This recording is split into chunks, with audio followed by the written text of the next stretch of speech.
Indian premiere league IPL 2025 का 26वां मुकाबला Lucknow super giants और गुजरात टाइटंस के बीच लखनऊ के भारत रत्न श्री अटल बिहारी वाजपेयी एकाना क्रिकेट स्टेडियम में खेला गया। दोनों टीमें इस सीजन में शानदार प्रदर्शन कर रही थीं और इस मुकाबले ने दर्शकों को एक हाई वोल्टेज ड्रामा से भरपूर अनुभव दिया। लखनऊ सुपर जायंट्स ने जहां अपने घरेलू मैदान पर पहली जीत की तलाश की, वहीं गुजरात टाइटंस ने अपनी विजय लय को बरकरार रखने की कोशिश की।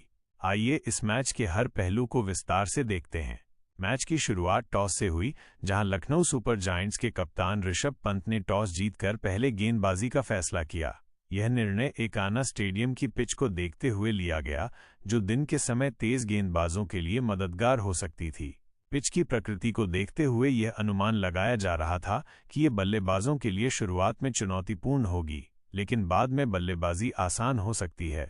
गुजरात टाइटंस की टीम, जो इस सीजन में अपनी मजबूत बल्लेबाजी के लिए जानी जाती थी, ने पहले बल्लेबाजी करने का मौका पाया। गुजरात टाइटंस की पारी की शुरुआत उनके सलामी बल्लेबाजों शुभमन गिल और साई सुदर्शन ने की। दोनों ने पहले कुछ ओवरों में सतर्कता के साथ बल्लेबाजी की, लेकिन जल्द ही अपने शॉट्स का प्रदर्शन शुरू कर दिया। साई सुदर्शन ने पहले ही गेंद पर चौका जड़कर अपने इरादे जाहिर कर दिए। शुभमन गिल, जो इस सीजन में कप्तानी के साथ साथ बल्लेबाजी में भी शानदार फॉर्म में थे, ने भी उनका बखूबी साथ दिया। दोनों ने पावर प्ले में बिना किसी नुकसान के 54 रन जोड़े, जिसने गुजरात को मजबूत शुरुआत दी। सुदर्शन ने विशेष रूप से आकाशदीप के खिलाफ आक्रामक रुख अपनाया और एक ओवर में छक्का जड़कर दर्शकों का उत्साह बढ़ाया। लखनऊ के गेंदबाजों ने शुरुआत में कुछ रन लुटाए, लेकिन उन्होंने जल्द ही वापसी की। दिग्वेश सिंह राठी, जो इस सीजन में अपनी लेग स्पिन के लिए चर्चा में रहे, ने 7वें ओवर में साई सुदर्शन को आउट कर लखनऊ को पहली सफलता दिलाई। सुदर्शन ने 37 गेंदों में 56 रन बनाए, जिसमें 7 चौके और 1 छक्का शामिल था। उनकी पारी ने गुजरात को तेज शुरुआत दी, लेकिन उनका विकेट गिरना लखनऊ के लिए गेम चेंजर साबित हुआ। इसके बाद जोस बटलर क्रीज पर आए, लेकिन वे अपनी सामान्य लय में नजर नहीं आए। लखनऊ के स्पिनर रवि बिश्नोई ने अपनी चतुराई भरी गेंदबाजी से बटलर को परेशान किया और 14 गेंदों में 16 रन बनाकर आउट कर दिया। गुजरात की पारी में शुभमन गिल ने एक छोर संभाले रखा। उन्होंने अपनी पारी को समझदारी के साथ आगे बढ़ाया और 38 गेंदों में 60 रन बनाए, जिसमें 6 चौके और 1 छक्का शामिल था। गिल का विकेट अवेश खान ने लिया, जो इस सीजन में लखनऊ के लिए लगातार अच्छा प्रदर्शन कर रहे थे। गिल के आउट होने के बाद गुजरात की बल्लेबाजी कुछ हद तक लड़खड़ा गई। मध्य क्रम में वाशिंगटन सुंदर और शाहरुख खान जैसे बल्लेबाजों ने रन बनाने की कोशिश की, लेकिन लखनऊ के गेंदबाजों ने उन्हें बड़े शॉट्स खेलने का मौका नहीं दिया। राशिद खान, जो अपनी विस्फोटक बल्लेबाजी के लिए जाने जाते हैं, ने अंत में कुछ रन जोड़े, लेकिन वे भी ज्यादा देर तक क्रीज पर नहीं टिक सके। लखनऊ की गेंदबाजी में रवि बिश्नोई और दिग्वेश सिंह राठी ने कमाल किया। बिश्नोई ने 4 ओवर में 30 रन देकर 2 विकेट लिए, जबकि राठी ने भी 4 ओवर में 30 रन देकर 1 विकेट हासिल किया। शार्दुल ठाकुर और अवेश खान ने भी महत्वपूर्ण मौकों पर विकेट लेकर गुजरात को 20 ओवर में 6 विकेट के नुकसान पर 180 रनों पर रोक दिया। यह स्कोर चुनौतीपूर्ण था, लेकिन एकाना स्टेडियम की पिच को देखते हुए इसे हासिल करना असंभव नहीं लग रहा था। लखनऊ के गेंदबाजों ने विशेष रूप से मध्य ओवरों में शानदार प्रदर्शन किया, जहां उन्होंने गुजरात के बल्लेबाजों को रन बनाने की रफ्तार कम करने पर मजबूर कर दिया। 181 रनों के लक्ष्य का पीछा करने उतरी लखनऊ सुपर जायंट्स की शुरुआत एडन मार्करम और निकोलस पूरन ने की। मार्करम इस सीजन में शानदार फॉर्म में थे और उन्होंने पहले ही ओवर में आत्मविश्वास के साथ बल्लेबाजी शुरू की। दूसरी ओर पूरन ने भी गुजरात के गेंदबाजों पर दबाव बनाया।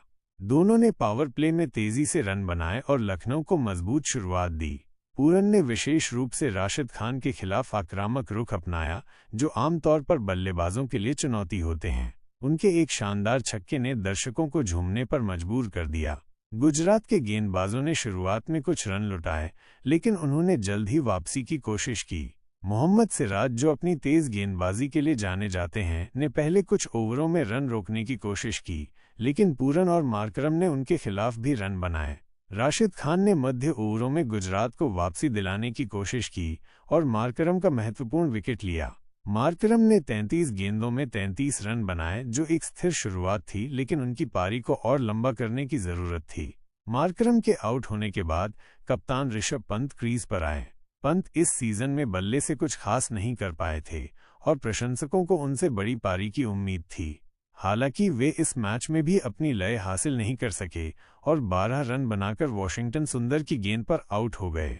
पंत का विकेट गुजरात के लिए एक बड़ा मौका था, क्योंकि लखनऊ का मध्य क्रम इस सीजन में कुछ कमजोर नजर आया था। डेविड मिलर और आयुष बदोनी ने पारी को संभालने की कोशिश की, लेकिन मिलर भी ज्यादा देर तक टिक नहीं सके और सुंदर की गेंद पर बोल्ड हो गए। इस समय लखनऊ को जीत के लिए अंतिम कुछ ओवरों में तेजी से रन बनाने की जरूरत थी। आयुष बदोनी और अब्दुल समद ने जिम्मेदारी संभाली और छोटी छोटी साझेदारियों के जरिए स्कोर को आगे बढ़ाया। बदोनी ने विशेष रूप से अंतिम ओवरों में शानदार बल्लेबाजी की और राशिद खान के खिलाफ एक शानदार चौका जड़ा। समद ने भी उनका बखूबी साथ दिया और दोनों ने लखनऊ को लक्ष्य के करीब पहुंचाया। आखिरी ओवर में लखनऊ को 6 रन चाहिए थे और बदोनी ने साई किशोर की गेंद पर पहले एक चौका और फिर एक छक्का जड़कर मैच को स्टाइल में खत्म किया। लखनऊ ने 19.3 ओवर में 4 विकेट खोकर 181 रन बनाए और 6 विकेट से जीत हासिल की। लखनऊ की इस जीत में निकोलस पूरन की तूफानी पारी का बड़ा योगदान रहा। उन्होंने 349 रनों के साथ इस सीजन में अपनी शानदार फॉर्म को जारी रखा। बदोनी की नाबाद पारी ने भी टीम को अंतिम क्षणों में संयम और आक्रामकता का सही मिश्रण दिया। गुजरात के लिए राशिद खान और वॉशिंगटन सुंदर ने अच्छी गेंदबाजी की, लेकिन वे लखनऊ के बल्लेबाजों को पूरी तरह से रोक नहीं सके। ये जीत लखनऊ के लिए कई मायनों में खास थी। इसने न केवल उनकी लगातार तीसरी जीत दर्ज की, बल्कि गुजरात की 4 मैचों की विजयी लय को भी तोड़ा। पॉइंट्स टेबल में लखनऊ तीसरे स्थान पर पहुंच गई, जबकि गुजरात दूसरे स्थान पर खिसक गई। इस मैच ने एक बार फिर साबित किया कि आईपीएल में किसी भी दिन कोई भी टीम बाजी मार सकती है। एकाना स्टेडियम में दर्शकों का उत्साह देखने लायक था। हर चौके और छक्के पर स्टेडियम गूंज उठता था और लखनऊ की जीत के बाद प्रशंसकों का जश्न देखते ही बनता था। इस मैच ने न केवल क्रिकेट के रोमांच को दर्शाया, बल्कि दोनों टीमों के बीच की प्रतिस्पर्धा को भी उजागर किया। जहां गुजरात की टीम अपने मजबूत टॉप ऑर्डर के लिए जानी जाती है, वहीं लखनऊ ने अपने संतुलित प्रदर्शन से सभी को प्रभावित किया। इस मैच का एक और महत्वपूर्ण पहलू था लखनऊ के गेंदबाजों का अनुशासित प्रदर्शन। रवि बिश्नोई और दिग्वेश सिंह राठी ने मध्य ओवरों में गुजरात के बल्लेबाजों को बांधे रखा, जिसने लखनऊ को खेल में बनाए रखा। दूसरी ओर गुजरात की टीम को अपने मध्य क्रम की कमजोरी पर ध्यान देना होगा, क्योंकि गिल और सुदर्शन के आउट होने के बाद उनकी पारी ने गति खो दी। कुल मिलाकर ये मैच आईपीएल 2025 के सबसे रोमांचक मुकाबलों में से एक था। लखनऊ सुपर जायंट्स ने न केवल अपने घरेलू मैदान पर शानदार प्रदर्शन किया, बल्कि ये भी दिखाया कि वे किसी भी चुनौती को पार करने में सक्षम हैं। गुजरात टाइटंस के लिए ये हार एक सबक थी कि उन्हें अपनी रणनीति में और सुधार करने की जरूरत है। प्रशंसकों के लिए ये मैच एक शानदार अनुभव था, जो लंबे समय तक उनकी यादों में रहेगा।